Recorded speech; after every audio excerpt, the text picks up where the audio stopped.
अच्छे लोगों के साथ हमेशा बुरा क्यों होता है? गीता में श्री कृष्ण ने दिया है अर्जुन को इसका जवाब। श्री कृष्ण ने अर्जुन को जवाब देते हुए समझाई है ये बात लोगों को उनके कर्मों का फल हमेशा मिलता है। गीता सार।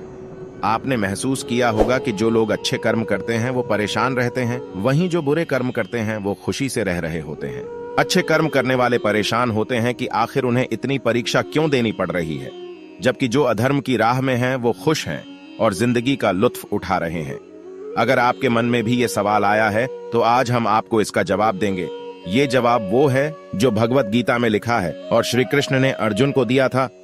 भगवत गीता में वर्णित कथा के अनुसार जब भी अर्जुन के मन में कोई दुविधा होती थी तो वो श्री कृष्ण के पास पहुंच जाते थे। एक बार की बात है, अर्जुन ने भगवान श्री कृष्ण के समीप आकर कहा कि वो दुविधा में हैं और इसका जवाब वो श्री कृष्ण से चाहते हैं।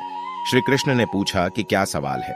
अर्जुन ने कहा, मुझे ये जानना है कि अच्छे लोगों के साथ हमेशा बुरा ही क्यों होता है, वहीं बुरे लोग खुशहाल दिखते हैं। अर्जुन के मुंह से ऐसी बातें सुनकर श्री कृष्ण मुस्कुराए और कहा, मनुष्य जैसा सोचता है और महसूस करता है वैसा कुछ नहीं होता है, बल्कि अज्ञानता की वजह से वो सच्चाई नहीं समझ पाता है। अर्जुन उनकी ये बात समझ नहीं पाए। इसके बाद श्री कृष्ण ने क्या कहा वो जानते हैं। श्री कृष्ण ने अर्जुन से कहा, पार्थ, मैं तुम्हें एक कथा सुनाता हूं, उसे सुनकर तुम समझ जाओगे कि हर प्राणी को उसके कर्म के हिसाब से ही फल मिलता है। प्रकृति हर किसी को अपनी राह चुनने का मौका देती है। अब वो मनुष्य की इच्छा पर निर्भर करता है कि उसे धर्म की राह चुननी है या अधर्म की। कथा शुरू करते हुए श्री कृष्ण ने कहा, एक नगर में दो पुरुष रहा करते थे। एक पुरुष व्यापारी था जिसके जीवन में धर्म की बहुत महत्ता थी।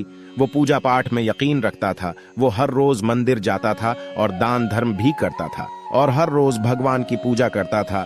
वहीं दूसरा पुरुष बिल्कुल विपरीत था। वो हर रोज मंदिर तो जाता था लेकिन पूजा करने नहीं, बल्कि मंदिर के बाहर से जूते चप्पल चुराने। उसे दान और धर्म से कोई लेना देना नहीं था। समय बीतता गया और एक दिन बहुत जोर की बारिश हो रही थी। इस वजह से मंदिर में पुजारी के अलावा कोई नहीं था। ये बात जब दूसरे पुरुष को पता चली तो उसने कहा कि ये सही मौका है मंदिर का धन चुराने का।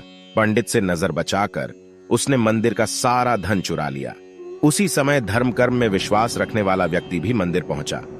दुर्भाग्य से मंदिर के पुजारी ने उसे ही चोर समझ लिया और चिल्लाने लगे। वहां लोग एकत्र हो गए और उसे बहुत मारा।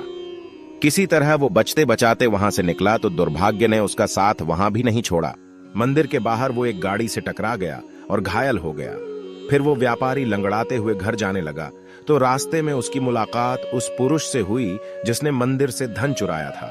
उसने कहा, आज तो मेरी किस्मत चमक गई, एक साथ इतना सारा धन मिल गया। ये सब देखकर उसे बहुत बुरा लगा और उसने अपने घर से भगवान की सारी तस्वीरें निकाल दी। कुछ सालों बाद दोनों पुरुषों की मृत्यु हो गई।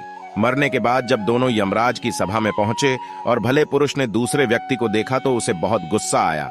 उसने क्रोधित होकर यमराज से पूछ ही लिया, मैं तो हमेशा अच्छे कर्म करता था, दान में विश्वास रखता था, उसके बदले जीवन भर मुझे अपमान और दर्द ही मिला और इस व्यक्ति को नोटों से भरी पोटली। आखिर ऐसा भेदभाव क्यों? इस पर यमराज ने कहा, पुत्र, तुम गलत समझ रहे हो। जिस दिन तुम्हारी गाड़ी से टक्कर हुई थी वो दिन तुम्हारे जीवन का आखिरी दिन था, परंतु तुम्हारे अच्छे कर्मों की वजह से तुम्हारी मौत सिर्फ एक छोटी से चोट में बदल गई।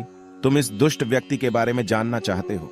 दरअसल इसके भाग्य में राजयोग था, मगर इसके कुकर्मों और अधर्म की वजह से वो सिर्फ एक छोटी सी धन की पोटली में बदल गया। कथा सुनाने के बाद श्री कृष्ण अर्जुन से कहते हैं, पार्थ, क्या अब तुम्हें तुम्हारे सवाल का जवाब मिल गया? ऐसा सोचना कि भगवान तुम्हारे कर्मों को नजरअंदाज कर रहे हैं, ये बिल्कुल भी सत्य नहीं है। भगवान हमें कब क्या किस रूप में दे रहा है मनुष्य को समझ में नहीं आता है, मगर आप अच्छे कर्म करते रहें तो भगवान